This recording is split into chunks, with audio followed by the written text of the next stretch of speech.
When you get to that fourth dimension of the time-space continuum, and when you can collapse all time and all space within your inner being, you then walk in the fifth dimension, which is the light. You walk in the light.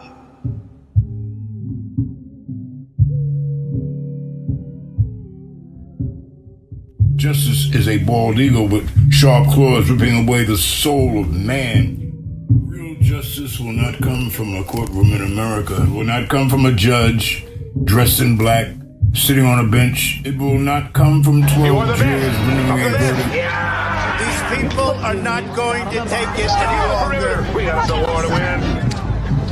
It will come from the people. In the 1994 crime bill, we had a gigantic epidemic in America. From those who know the halls of justice. The strength of a nation's currency is based on the strength of that nation. And the American economy is by far directed Secretary Connolly to suspend temporarily the convertibility of the dollar into gold or other reserve assets. Those who have felt the pain of losing someone unjustly, of discrimination and using his beak to peck out the heart of those liberty who and care, justice for all. leaving them bleeding to death in the middle of the street. This justice must Human die. trafficking flourishes must be put in the in a shadows pine box and demands very attention, deep beneath commitment, the and earth's passion core. from each This and every one of justice us. is cancerous, a terminal disease that eats away the trust and faith of our existence, that rots the very foundation on which we stand. This justice is evil, is a villain to every man who knows what's right and wrong. Mr. President, are you members still involved? This justice is a mockery of justice. It grins and spits snuff into your face. What words? Steal. Yes, steal. You ready? Yes, please. Ready? And spits snuff into your face of those who try to believe he will be fair. This justice is a mockery of justice. In America, have bodies hanging from them like colorful ornaments on a Christmas tree.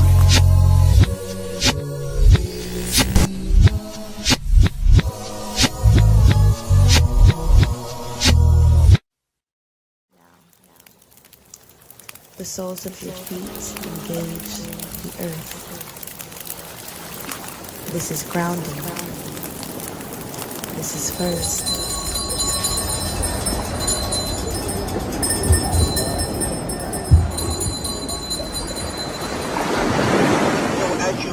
What we call the mystical concept. It's science.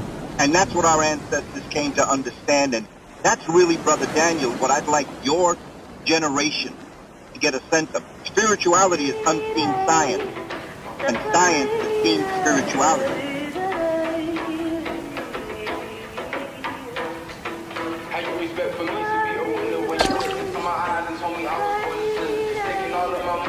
So what they did is they looked around and their teacher, their first teacher of the early people was nature. Nature taught them.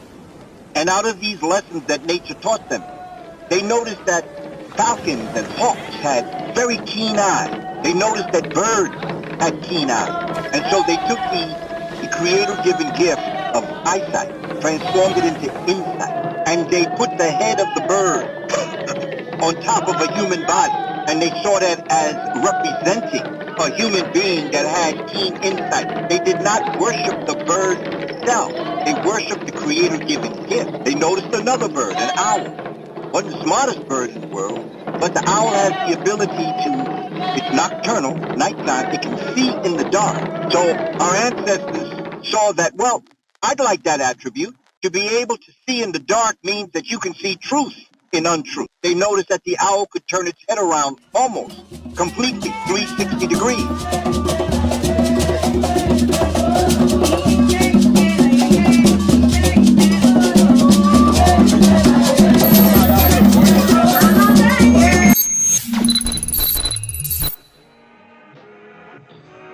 If nothing else that I ever say is absorbed and assimilated by your consciousness, let me tell you one thing that our ancestors based their civilizations on.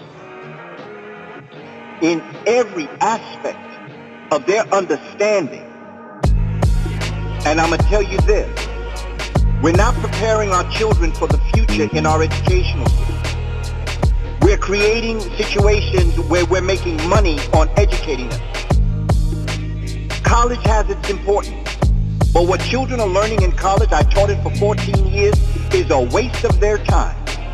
There's no reason why any student who is not going to major in biology should be taking college biology. Whatever you needed to learn about biology, you should have learned that in high school.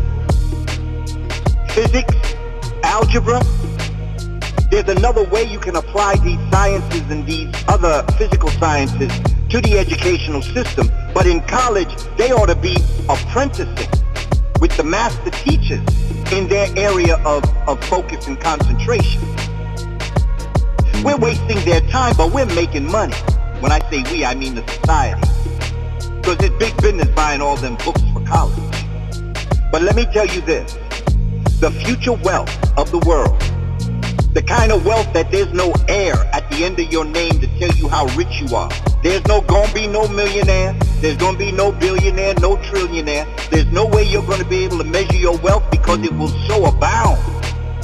It'll be endless because of the nature of you understanding the power of energy. A society is only as great as their energy system. The future wealth of the planet is in solar power and renewable energies. We need to be teaching our children about solar power. We need to help them understand what is a solar panel. We need them to understand that as biological beings, each and every one of us is a solar panel. We are a solar battery. And we get our energy from the sun. And when we begin to get our energy that cooks our food, refrigerates our food, when it turns on our lights, makes things run, is the source of our energy.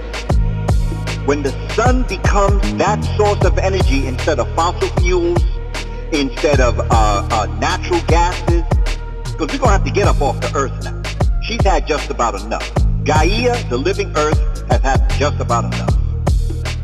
Solar power is the future wealth of the planet.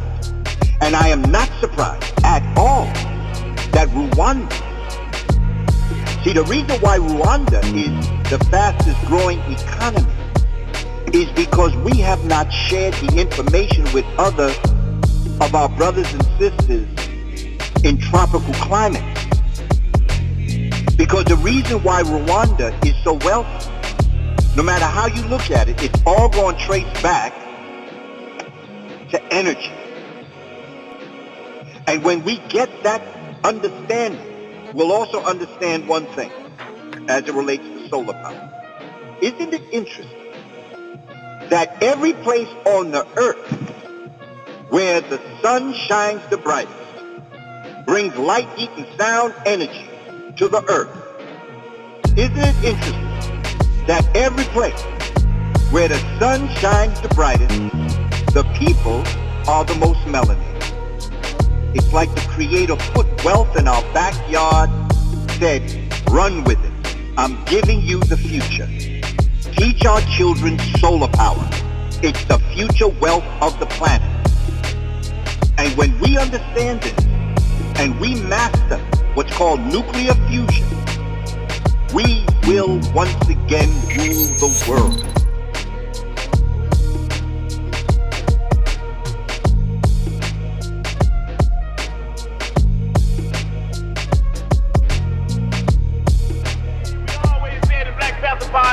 That they can do anything they want to us. We might not be back. I might be in jail. I might be anywhere. But when I leave, you can remember I said with the last words on my lips that I am a revolutionary.